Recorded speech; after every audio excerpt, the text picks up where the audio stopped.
অ দাদা কি কৰিছ? এই কেলা মোৰ একজনে ইয়াত সোমাই যোৱা নিচিনা পাইছো বে। হে এইটো ফেটি কাপৰ গাত হেন যেন লাগিছে।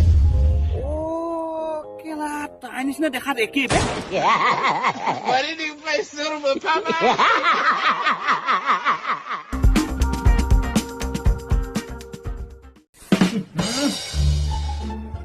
কি হ'ল এখন গাড়ীকে লৈ থাকিবা নেকি? কাৰ এখন লোৱা স্পীড কিবা না বাইকত শুনা দেহা, মই ল'ম বুলি ক'লে নহয়। কাৰ কি প্লেন এখনো ল'ব। কিন্তু নল তোমালোকৰ পৰিয়ালৰ কাৰণেহে। পৰিয়ালে কি কৰিলে?